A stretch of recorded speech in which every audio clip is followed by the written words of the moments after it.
नमस्कार। आज गाजीपुर बॉर्डर पर खड़ी हूँ और आज मैं एक बहुत बड़ी बात कहना चाहती हूँ। पिछले वीडियो में आपने देखा होगा किस तरह से 26 जनवरी का राज खुला, किस तरह से पुलिस वाले ने इशारा किया लाल किला का जाने का रास्ता। आज हमारे साथ जुड़े हुए हैं बिहार के नौजवान और अयोध्या से एक नौजवान। डायरेक्टली उनसे मिलते हैं और बातचीत करते हैं। पहले हम बात करते हैं। नमस्कार शौकत जी। बहुत नमस्कार मैम। मैं अभी थोड़ी देर पहले देखी आप सिलेंडरों के साथ थे, क्या बात है इसका? देखिए, जो सरकार कहती थी बहुत हुआ महंगाई की मार, अब की बार मोदी सरकार, वही सरकार कहती थी पहले 2014 से पहले बहुत हुआ डीजल पेट्रोल की मार, अब की बार मोदी सरकार, बहुत बड़ा गैस का दाम, अब की बार मोदी सरकार। वही सरकार आज उसके शासन में 90 रुपये डीजल, 100 रुपये पेट्रोल बिक रहे हैं। उन्हीं के शासन में महंगाई 150 रुपये किलो सरसों का तेल बिक रहा है। उसी मोदी जी के शासन में 800 रुपये का सिलेंडर गैस बिक रहा है। आज इतनी महंगाई बढ़ जाएगी तो गरीब कैसे जिएगा?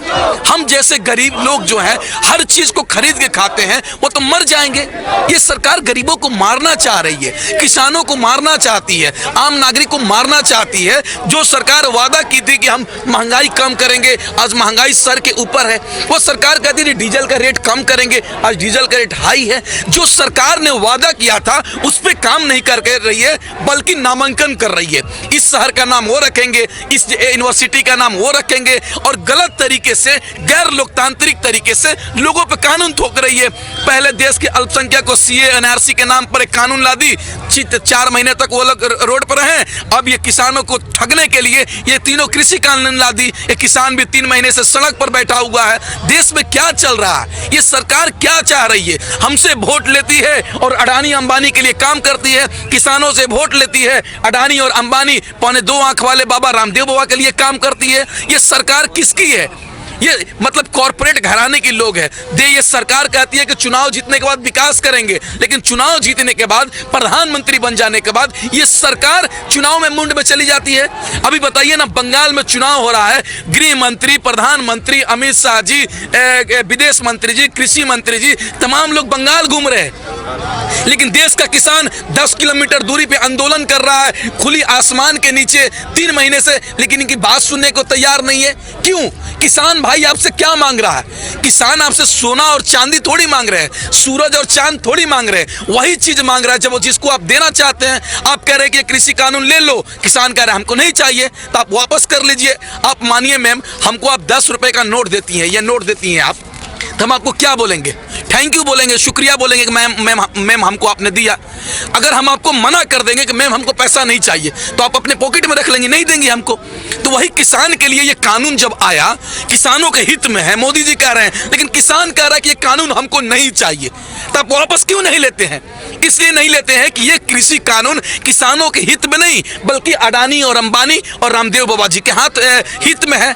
इसलिए कानून वापस नहीं लेते हैं। लेकिन फिर भी हमारे अपने संघर्ष पे भरोसा है। हमें उम्मीद है कि ये लगातार आंदोलन लोकतांत्रिक तरीके से आंदोलन जारी रहेगा और तब तक हम धरने प्रदर्शन पे बैठे रहेंगे जब तक तीनों कृषि कानून रद्द नहीं हो जाता है, एमएसपी पे कानून नहीं बन जाता है, तब तक हमारा आंदोलन जारी रहेगा। हम आंदोलन करते रहेंगे। लेकिन देखिए, आप लोग तो वोट किया है, वोट करने के बाद डीजल पेट्रोल का दाम बढ़ते ही जा रहे, कहीं भी रुकने का नाम नहीं ले रहे। तो आप लोग कभी सरकार के साथ बैठ के बातचीत किया? आप लोग सारे नौजवान पीढ़ी लोग देखिए मैम, मोदी जी का जितना दाढ़ी तेजी से बढ़ रहा है, उतना ही तेजी से डीजल पेट्रोल और गैस के दाम बढ़ रहे हैं। भाई, तुम्हारे दाढ़ी बढ़ने से किसी को नुकसान नहीं है, लेकिन डीजल पेट्रोल गैस और चावल दाल का महंगाई बढ़ने से देश के आम नागरिक को है। आप दाढ़ी बढ़ाइए, कोई दिक्कत नहीं है, लेकिन महंगाई कम कीजिए, तब जाके हमको नुकसान नहीं होगा। देखिए मैम, हम क्या कर सकते हैं? ये सरकार इतना घमंडी है कि हम किसान 3 महीने से अन्नदाता, ये भगवान होता है, किसान भगवान होता है। अगर किसान अनाज नहीं उगाएगा तो देश के 130 करोड़ जनता क्या खाएगी? जब उसको सरकार खालिस्तानी, आतंकवादी, पाकिस्तानी क्या क्या कह देती है, तो हम लोग को छोड़िए ना, हमको तो जेल डाल देगी। आपके जैसे सच्चे पत्रकार मनदीप पुनिया जब सच्चाई दिखा रहा था तो उसको जेल में डाला गया। एक 22 साल की लड़की दिशा रवि जो पर्यावरण में काम करती है, उन्होंने जब किसानों का समर्थन किया तो उसको टूल के नाम पर जेल में डाल दिया।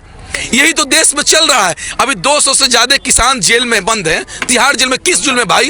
एक हमारा भाई नवनीत शहीद हो गया, उसको आईटीओ पर गोली मार दिया गया, उसके परिवार के साथ इंसाफ हुआ? भाई कब मिलेगा इंसाफ?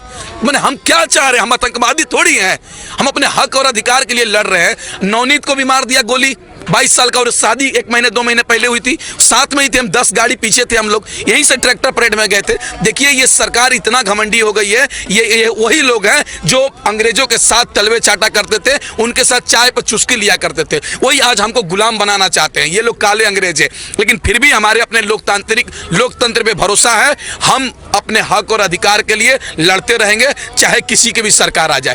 कहते हैं कि ये लोग आंदोलनजीवी है।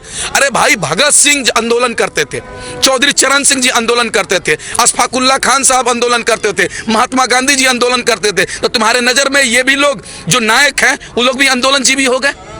भाई तुम तो अशफाकुल्ला खान को गाली दे रहे हो, भगत सिंह को गाली दे रहे हो, लेकिन कहीं ना कहीं ये सरकार कुछ भी कह ले, जितना बदनाम करना है कर ले, हमारा नीति और नियत दोनों साफ है, हम लड़ेंगे। जब हमारा देश गुलाम था तो अंग्रेज भी बोलते थे इस देश से नहीं जाएंगे। जब सीता जी को रावण ने अपहरण किया था तो बोलता था कि सीता जी को नहीं छोड़ेंगे। और उसी तरीके से मोदी जी भी कह रहे हैं ये कृषि कानून रद्द नहीं करें, लेकिन रावण को भी सीता जी को छोड़ना पड़ा और अंग्रेज को भी इस देश से जाना पड़ा। उसी तरीके से ये कृषि कानून रद्द होगा। अब बस देखिए मैम, देख लीजिए 2-4 दिन के अंदर, कुछ ही दिन लगेगा, ये सरकार किसानों की मांग पूरी करेगी। अच्छा जाएंगे नहीं अब हम। हाँ जी, अब यहाँ से हम जाएंगे नहीं, चाहे कुछ भी करना पड़े। मोदी जी इतने घमंडी हैं, मोदी जी यूँ कह रहे हैं फंडिंग आ रही है, फंडिंग। मोदी जी अनाज कहाँ से खा रहे हैं? किसका उगाए हुए अनाज खा रहे हैं मोदी जी? हाँ मैं आ रही हूँ आपके साथ, वापस आऊंगी अभी। अच्छा मुझे एक बात पूछना है, आज कल से मुझे बहुत सारे वीडियोस आ रही है और उस वीडियो में ये बता रहे हैं किसान अपना खेत को पूरा नष्ट कर रहे हैं, पूरा नष्ट कर रहे हैं, तो आप उसके ऊपर कुछ कहना चाहिए? देखिए मैम, ये देखिए नष्ट तो हो रहा है, नष्ट तो किया है, लेकिन एक तरफ उनका भी नुकसान हो रहा है, ये हो रहा है, और हमें भी कुछ ना मिलेगा आगे चल के। देखिए मैम एक बात बताते हैं, खेती करने में बहुत मेहनत लगता है। पहले खेतों को जोता जाता है, उसमें पानी डाला जाता है, बीज को डाला जाता है, उसको सेवा जाता है महीनों दिनों तक, उसमें खाद डाला जाता है, तब जाके उसमें अनाज उपजता है। आप समझिए हमको भी दुख है, ये जो उसको नुकसान किया जा रहा है हमको भी दुख है, लेकिन हम क्या करेंगे? जब हमारी लागत मूल्य नहीं मिल रही है तो हम क्यों बेचेंगे भाई? उसको नुकसान ही कर देंगे। हमको गले में फांसी को फंदे डाल दिया गया है, तो हम क्या करेंगे उसको बेचकर? जब हमारी लागत मूल्य नहीं मिल रही है तो हम नुकसान ही करेंगे, केवल खा देंगे और नुकसान कर देंगे। हमको भी दुख है, नुकसान नहीं होना चाहिए, लेकिन हम करें तो क्या करें? सरकार लागत मूल्य देने को तैयार नहीं है। अब बताइए आलू का बीज होता है छोटा सा, उसको हम 50 रुपए किलो मार्केट से खरीद के लाते हैं, 60 रुपए केजी। उसके बाद खेतों में डालते हैं, पानी डालते हैं, खाद डालते हैं और 2 महीने तक इंतजार करते हैं, तब आलू जाकर इतना बड़ा होता है, इतना बड़ा होता है, उसको हम 5 रुपए किलो बेचते हैं। 50 रुपए बीज, 5 रुपए किलो में तो कल आई थिंक 25-30 रुपए किलो ये मैम मार्केट का रेट है। आप किसानों को एक बात समझिए, किसानों को कोई खरीदने के लिए तैयार नहीं है। आप सुधा का दूध पैकेट वाला खरीदते हैं 40 रुपए है, लेकिन किसानों का दूध 25 रुपए खरीदने के लिए कोई नहीं है। ये बात सोचिए, आप मॉल में जाइएगा तो अभी आपको 100 रुपए किलो टमाटर मिलेंगे, तो किसान 100 रुपए नहीं बेच रहा है, किसान 2 रुपए किलो बेच रहा है।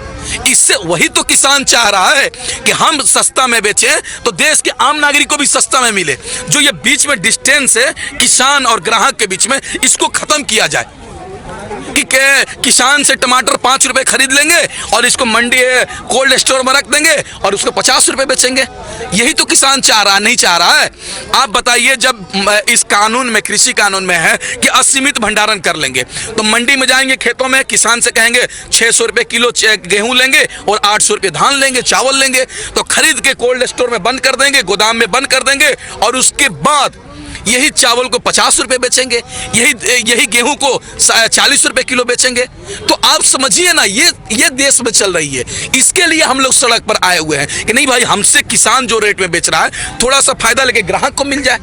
ये हम सोच रहे हैं, इसलिए हम सोच रहे हैं कि जो हमारी लागत मूल्य है MSP, उसको कम से कम दिया जाए। इसलिए आज हम सड़कों पर हैं और हमें जब तक हमारी मांग पूरी नहीं हो जाती है तब तक हमारा आंदोलन जारी रहेगा, हम लड़ते रहेंगे। अच्छा, सरकार को कुछ मैसेज? सरकार से यही कहेंगे, मोदी जी, आदरणीय प्रधानमंत्री जी, कृषि मंत्री जी, आप निर्णय लीजिए, आपके सामने हम हाथ जोड़ते हैं। आपके पास अभी भी समय है, 2 कदम पीछे हटिए, किसानों की मांग पूरी कीजिए, किसान अपने अपने घर चला जाएगा।